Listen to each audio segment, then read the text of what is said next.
ನಿಮಗೆ ನನ್ನ ಮೇಲೆ ಇನ್ನೂ ಕೋಪ ಕಮ್ಮಿ ಆಗಿಲ್ವಾ? ಅಯ್ಯಯ್ಯೋ, ದೊಡ್ಡ ಮಾತು ದೊಡ್ಡ ಮಾತು. ನಾವು ನಿಮ್ಮೇಲೆ ಕೋಪ ಮಾಡ್ಕೊಳದ? ಬಡವನ ಕೋಪ ದವಡೆಗೆ ಮೂಲ ಅಂತ ಹೇಳ್ತಾರೆ.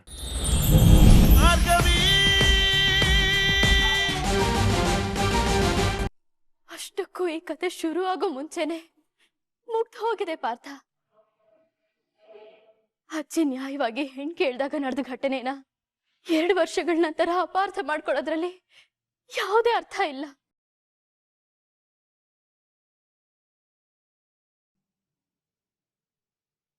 ಕೇಳಿಸ್ಕೊಂಡೆ ಅಲ್ವಾ? ನನ್ನ ಹೆಂಡತಿ ನಿನ್ನ ಯಾವತ್ತೂ ಲವ್ ಮಾಡಿಲ್ಲ. ನಿನ್ನ ಮನ್ಸಲ್ಲಿ ಪ್ರೀತಿ ಇದ್ರೆ ಇವತ್ತೇ ಮರ್ತ್ಬಿಡು. ಭಾರ್ಗವೀಗ ನನ್ನ ಹೆಂಡತಿ, ಅವ್ರ ಮೇಲೆ ನನಗೆ ನಂಬಿಕೆ ಇದೆ.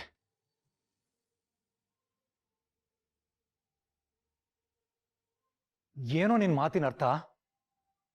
ಅಂದ್ರೆ ನನ್ ಮೇಲೆ ನಿನ್ ನಂಬಿಕೆ ಇಲ್ವಾ? ಅಂದ್ರೆ ನಾನ್ ಸರಿ ಇಲ್ಲ, ನನ್ ಯೋಚನೆ ಸರಿ ಇಲ್ಲ ಅಂತನಾ? ಈ ಕಾರ್ಡು ಮದ್ವೆಗೆ ಮುಂಚೆ ಬರ್ತಿದ್ದು. ನಿಮ್ಮಿಬ್ಬರನ್ನ ದೂರ ಮಾಡ್ಬೇಕು ಅನ್ನೋ ಯೋಚನೆ ಇದ್ದಿದ್ರೆ ನಿನ್ನ ಹತ್ರ ಈ ವಿಚಾರ ಹೇಳಿ ಜಗಳ ಆಡೋದೇನ್ ದೊಡ್ಡ ವಿಚಾರನಾ ನನ್ಗೆ? ಅವರು ನಿನ್ ಹೆಂಡತಿ ಅಂತ ಗೊತ್ತಾದ್ಮೇಲೆ ನಾವೆಲ್ಲ ಒಂದೇ ಮನೇಲಿ ಇದ್ರು ಕೂಡ ಅವ್ರನ್ನ ಯಾವತ್ತೂ ಅದೃಷ್ಟಿಯಿಂದ ನೋಡಿಲ್ಲ.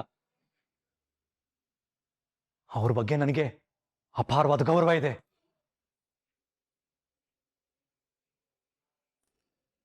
ನೀವಿಬ್ರು ಚೆನ್ನಾಗಿರ್ಲಿ ಅಂತ ಇವತ್ತು ಅನ್ಕೋತಾ ಇದ್ದೀನಿ.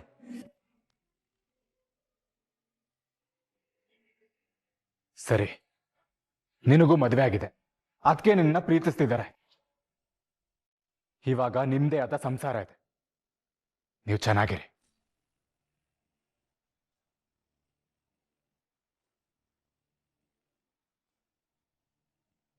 ಅರ್ಜುನ್, ನನ್ನ ಹಣೆ ಬರೋದ್ ಬಗ್ಗೆ ನೀನ್ ತಲೆ ಕೆಡಿಸ್ಕೋಬೇಡ. ಅಣ್ಣ ತಮ್ಮನ ಮಧ್ಯೆ ತಂದಿಟ್ಟು ತಮಾಷೆ ನೋಡ್ತಿದ್ಯಲ್ಲ, ಈಗ ನಿನ್ ಸಮಾಧಾನ ಆಯ್ತಾ?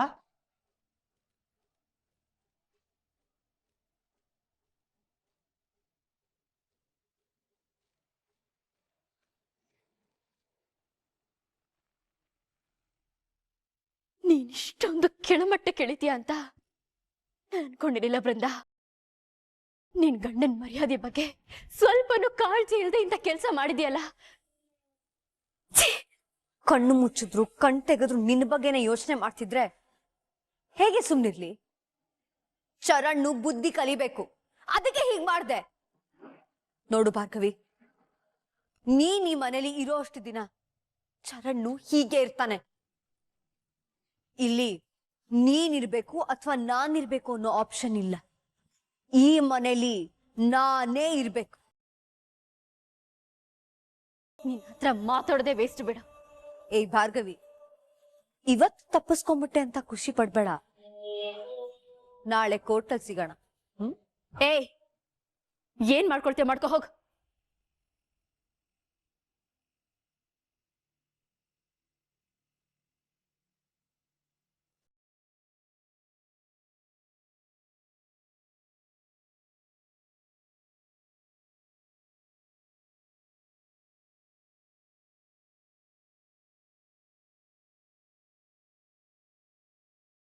ಯಾಕೆ ಹೀಗೆ ಮಾಡಿದ್ರಿ ಜೆ.ಪಿ? ನಾಳೆನೇ ಕೇಸ್ ಹಿಯರಿಂಗ್ ಇದೆಯಲ್ಲ ನಿರ್ಮಲ, ಸ್ಟಡಿ ಮಾಡ್ಕೊಬೇಕಲ್ವಾ? ಅದಲ್ಲ ಜೆ.ಪಿ, ನಾಯಿನ ತಗೊಂಡೋಗಿ ಸಿಂಹಾಸನದ ಮೇಲೆ ಕೂಡಿಸ್ದಾಗಿದೆ ನಮ್ಮ ಸ್ಥಿತಿ. ಅದು ಸುಮ್ಮನೆ ಇರತ್ತಾ? ನಿಮ್ಮ ಮುಂದೆನೆ ಹೇಗೆ ನಿಂತಿದ್ಲು ನೋಡಿದ್ರಲ್ಲ. ಅವಳ ಎದುರು ನೀವು ಕೈ ಮುಗ್ದು ಬೇಡೋ ಹಾಗೆ ಮಾಡಿದ್ಲು. ಅಷ್ಟಕ್ಕೂ ಅವಳು ಯಾರು ಜೆ.ಪಿ? ನೀವು ದುಡ್ಡು ತಂದು ಹಾಕೋದನ್ನ ತಿಂದು ತೇಗೋ ಬಿಟ್ಟಿ ಜೀವ ಅವಳು. ಅವಳು ಯಾರಿಗೋ ನೀವು ನಾವು ಎಲ್ಲ ಸೇವೆ ಮಾಡ್ಬೇಕಾ? ಅವಳಿಂದ ಕೇಸ್ಗೆ ಹೆಲ್ಪ್ ಆಗುತ್ತೆ ನಿರ್ಮಲ. ಆ ಮೂದೇವಿಗೂ ಕೇಸ್ಗೂ ಏನ್ ಸಂಬಂಧ ಜೆ.ಪಿ? ಹೀಗೆ 1000 ಸಲ ಹೇಳಿ ನಮ್ಗೆ ಕೊನೆಯಲ್ಲಿ ಕೈ ಕೊಟ್ಟಿದ್ದಾಳೆ. ಹೋಗಿ ಹೋಗಿ ಅವಳು ಮಾತನ್ನ ಯಾಕೆ ನಂಬ್ತಾ ಇದ್ದೀರಾ?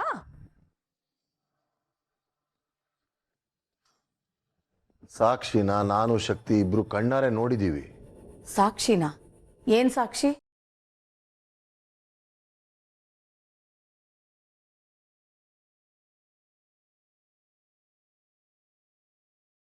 ಐ ಆಮ್ ಸಾರಿ ನಿರ್ಮಲ, ನಾನೀಗ ಅದನ್ನು ಹೇಳೋಕ್ಕಾಗಲ್ಲ.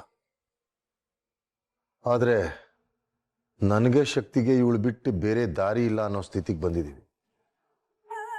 ಅವಳ ಹತ್ರ ಅಂಥ ಸಾಕ್ಷಿ ಇದೆ. ನೀವೇನು ಹೇಳ್ತಿದ್ದೀರೋ ನಂಗೆ ಅರ್ಥ ಆಗ್ತಿಲ್ಲ ಜೆ ಪಿ. ಆದರೆ ನೀವು ಹೇಳ್ತಿದ್ದೀರಾ ಅನ್ನೋ ಒಂದೇ ಒಂದು ಕಾರಣಕ್ಕೆ ಅವಳ ಸೇವೆ ಮಾಡ್ತಿದ್ದೀವಿ. ಕಾರ್ಯವಾಸಿ ಕತ್ತೆ ಕಾಲು ಹಿಡಿಬೇಕು ಅಂತ ಹೇಳ್ತಾರಲ್ಲ ನಿರ್ಮಲ, ಈ ಕೇಸ್ ಮುಗಿದಿದ್ರೆ ಶಕ್ತಿ ಸೆಂಟ್ರಲ್ ಮಿನಿಸ್ಟರ್ ಆಗೋದಿರ್ಲಿ, ಈಗಿರೋ MLA ಪದವಿಗೂ ರಾಜೀನಾಮೆ ಕೊಡಬೇಕಾಗುತ್ತೆ. ನಾನು ಅವನ ಕುಟುಂಬನ, ಅವನ ಪದವಿನ ಕಿತ್ಕೊಂಡಿರೋ ಅನ್ಫಿಟ್ ಲಾಯರ್ ಆಗಿ ಉಳಿತಿ. ಈ ಕೇಸ್ ಸೋತ್ರೆ ಶಕ್ತಿ ಸ್ನೇಹ ಉಳಿಯೋದು ಹಾಗಿರ್ಲಿ, ಅವನು ನಮ್ಮನ್ನ ಜೀವಂತವಾಗಿರೋಕ್ಕೂ ಬಿಡೋದಿಲ್ಲ. ಕೋಪದಲ್ಲಿ ಎಲ್ರನ್ನೂ ಸರ್ವನಾಶ ಮಾಡ್ತಾನೆ.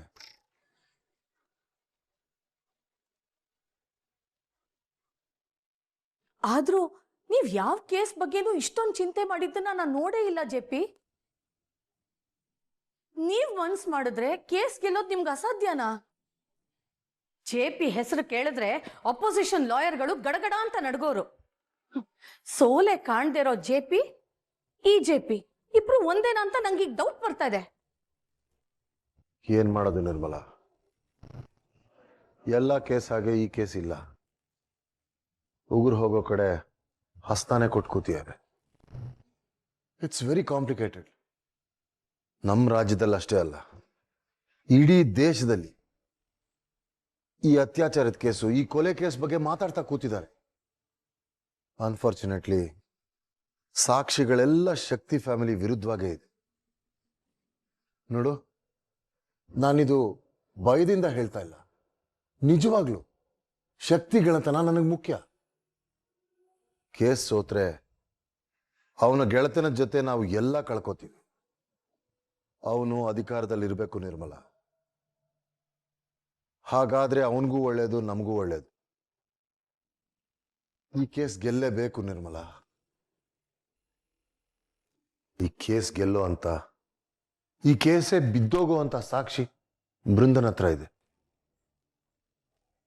ಅದಕ್ಕೆ ಪ್ಲೀಸ್ ನಿರ್ಮಲ, ನನಗೋಸ್ಕರ ಅವಳು ಹೇಳ್ದಂಗೆ ಕೇಳ್ಕೊಂಡಿದ್ ಬಿಡಿ.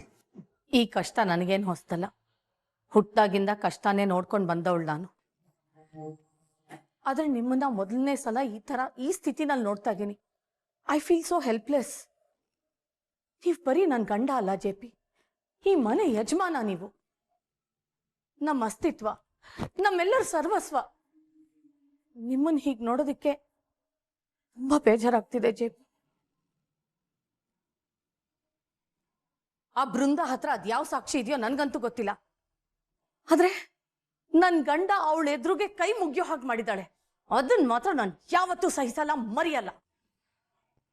ನಿಮ್ಮೆದುರಿಗೆ ಪೊಗರು ತೋರಿಸ್ದವಳಿಗೆ ಯಾವತ್ತೂ ಗೌರವ ಕೊಡೋದಕ್ಕೆ ಸಾಧ್ಯನೇ ಇಲ್ಲ ಜೆ ಪಿ. ಒಂದ್ ವೇಳೆ ಅವಳೇನಾದ್ರೂ ಸೋತ್ರೆ ಅವಳು ಊಹೆಗೂ ಮೀರಿದ ಶಿಕ್ಷೆ ಅವಳಿಗೆ ಕೊಡ್ತೀನಿ. ಚೇಚೆ ಬಿಡ್ತು ಅನ್. ಬೃಂದ ಸೋಲ್ಬಾರ್ದು, ಅವಳು ಗೆಲ್ಬೇಕು. ಈ ಕೇಸ್ ಗೆಲ್ಬೇಕು ಅಂತ ಬೇಕಾದ್ರೆ ಬೇಡ್ಕೊ.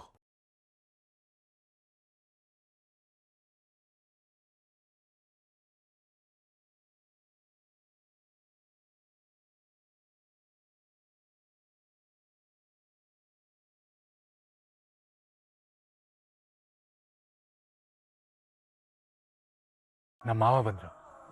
ಅಳಿಮಯ್ಯ, ನಿಮ್ಮ ಮಾವ ಶ್ರೀಮಂತ. ಇಲ್ಲೇ ನಿನ್ನ ಎದುರುಗಡೆ ಗರುಡು ಗಮ್ಮನ್ ತರ ನಿಂತಿದ್ದೀನಿ. ಮತ್ತಾರು ಮಾವ ಅಂತ ಕರಿತಾ ಇದೀಯಾ?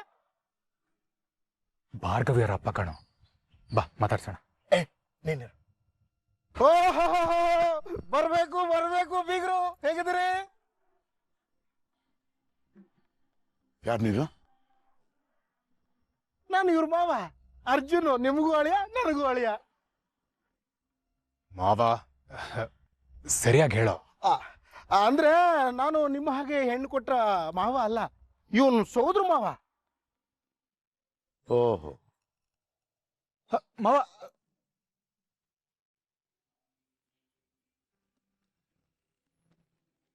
ನಿಮಗೆ ನನ್ನ ಮೇಲೆ ಇನ್ನೂ ಕೋಪ ಕಮ್ಮಿ ಆಗಿಲ್ವಾ? ಅಯ್ಯಯ್ಯೋ, ದೊಡ್ಡ ಮಾತು ದೊಡ್ಡ ಮಾತು. ನಾವು ನಿಮ್ಮೇಲೆ ಕೋಪ ಮಾಡ್ಕೊಳದ? ಬಡವನ ಕೋಪ ದವಡೆಗೆ ಮೂಲ ಅಂತ ಹೇಳ್ತಾರೆ. ನಾವು ಹೆಣ್ಣು ಕೊಟ್ಟೋರು ನಿಮ್ಮೇಲೆ ಸಿಟ್ಟು ತೋರ್ಸೋದುಂಟೆ? ಮೊದ್ಲೇ ನಮ್ಮ ಮಗಳು ನಿಮ್ಮ ಮನೆಗೆ ಹೊಂದ್ಕೋತಿಲ್ಲ ಅಂತ ಬೇರೆ ಹೇಳಿದೀರಾ. ನಾವು ತಗ್ಗಿ ಬಗ್ಗಿ ನಡೆದು ಮಗಳಿಗೆ ಬುದ್ಧಿ ಹೇಳೋ ಸ್ಥಾನದಲ್ಲಿ ಇದ್ದೀವಿ.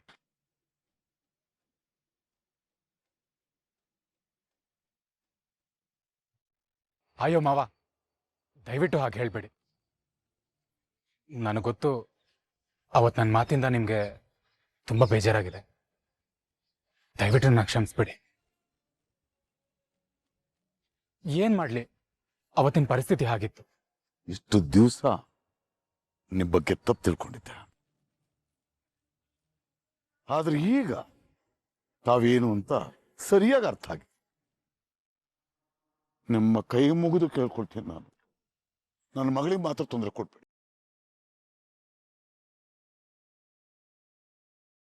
ಮಾವ, ಅವತ್ತೇನೋ ನನ್ನ ತಂಗಿ ವಿಷಯಕ್ಕೆ ಜಗಳ ಆಡ್ದೆ. ಆದ್ರೆ ಇವಾಗ ನಿಜ ಏನು ಅಂತ ನನ್ಗೆ ಗೊತ್ತಾಗಿದೆ. ಭಾರ್ಗವಿ ಯಾವ ತಪ್ಪು ಮಾಡಿಲ್ಲ ಅಂತ ನನಗೆ ಗೊತ್ತು ಮಾವ. ನೋಡ್ತಾ ಇರಿ, ಇವತ್ತು ಭಾರ್ಗವಿನ ಹೋಟೆಲ್ ಗೆಲ್ತಾರೆ. ಯಾಕಪ್ಪ ಯಾಕಪ್ಪ ದಿವ್ಸಕ್ಕೊಂಥರ ನಾಟಕ ಆಡ್ತೀರಾ? ಕೊನೆ ರಂಗಲ್ಲಿ ಭಾರ್ಗವಿ ಸೋತೋಗ್ಲಿ ಅಂತ ಬೇಡ್ಕೊಂಡವನು ಈಗ ಭಾರ್ಗವಿ ಪರ್ವ ಮಾತಾಡ್ತಿದ್ಯಾ? ಒಂದು ಸಾರಿ ನಿನ್ನ ಮಾತನ್ನು ನಂಬಿ ಯಾಮಾರ್ಬಿಟ್ಟಿ, ಇನ್ನೊಂದು ಸಾರಿ ನಿನ್ನ ಮಾತನ್ನು ನಂಬ್ತೀನಿ ಅಂತ ಅಂದ್ಕೋಬೇಡ.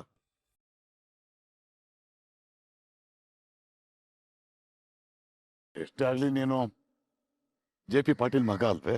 ಏನೇ ಆಗ್ಲಿ ಅವನ ಬುದ್ಧಿ ಇದ್ದೇ ಇರುತ್ತೆ. ಇಷ್ಟೆಲ್ಲ ಆಗೋದಕ್ಕಿಂತ ಮುಂಚೆ ನೀನ್ JP ಪಾಟೀಲ್ ಮಗ ಅಂತ ಏನಾದ್ರೂ ನನಗೆ ಗೊತ್ತಾಗಿದ್ದಿದ್ರೆ ನಮ್ಮ ಮನೆ ಹತ್ರ ಸುಳಿಯೋದಕ್ಕೂ ಬಿಡ್ತಾ ಇರಲ್ಲ. ಏನಂದ್ರೆ ನೀನು ಅವತ್ತು ಭಾರ್ಗವಿ ತಪ್ಪು ಮಾಡಿದಾಳೆ. ಹೌದು, ನನ್ನ ಮಗಳು ಭಾರ್ಗವಿ ತಪ್ಪು ಮಾಡಿದಾಳೆ. ನಿನ್ನಂತವನ್ನ ಬಹಳ ಸಂಗಾತಿಯಾಗಿ ಆಯ್ಕೆ ಮಾಡ್ಕೊಂಡ್ಲಲ್ಲ, ಅದೇ ಅವಳು ಮಾಡಿದ ತಪ್ಪು.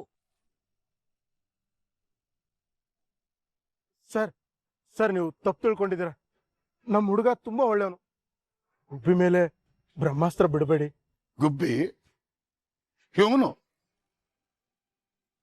ಗಿಡ್ಗ ಗಿಡ್ಗ ಇವನು.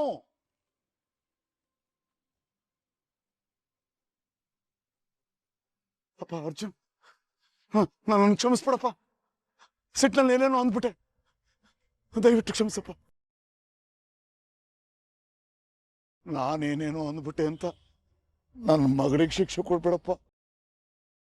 ಮೊದಲು ನಿನ್ ತಂದೆ ನನ್ನ ಮೇಲೆ ದ್ವೇಷ ಕಾರ್ತಿದ್ರು. ಮಗನಾಗಿ ನೀನು ಅದನ್ನು ಮುಂದುವರಿಸ್ಬೇಡಪ್ಪ. ಅಯ್ಯೋ ಮಾವ, ಜೀವನದಲ್ಲಿ ಅವಳು ನಮಗೋಸ್ಕರ ತುಂಬಾ ಕಷ್ಟಪಟ್ಬಿಟ್ಟಿದ್ದಾಳು. ಅವಳಿಗೆ ಮತ್ತೆ ಮನಸ್ಸಿಗೆ ನೋವು ಮಾಡ್ಬೇಡಪ್ಪ. ನನ್ನ ಮಗಳು ಭಾರ್ಗವಿ ನಿನ್ನನ್ನೇ ನಂಬಿ ನಿನ್ ಜೊತೆ ಬಂದ್ಬಿಟ್ಟಿದ್ದಾಳಪ್ಪ.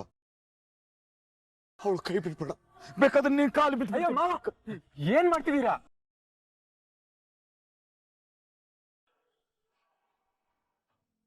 ಅಯ್ಯೋ ಮಾವ, ನಿನ್ನ ತಪ್ಪು ತಿಳ್ಕೋತಿದ್ದೀರಾ. ನಾನು ಭಾರ್ಗವಿನ ಪ್ರೀತಿಸ್ತಿದ್ದೀನಿ. ಅಲ್ಲ, ನಾನು ಯಾಕೆ ಅವ್ರಿಗೆ ತೊಂದರೆ ಕೊಡ್ಲಿ? ನಿಜವಾಗ್ಲೂ ನಿನಗೆ ಅವಳ ಮೇಲೆ ಪ್ರೀತಿ ಇದ್ರೆ ಒಂದೇ ಒಂದು ಸಹಾಯ ಮಾಡ್ತೀಯಾ? ಅದೇನ್ ಹೇಳಿ ಮಾವ. ದಯವಿಟ್ಟು ನೀನು ಕೋರ್ಟ್ ಒಳಗಡೆ ಬರಬೇಡ.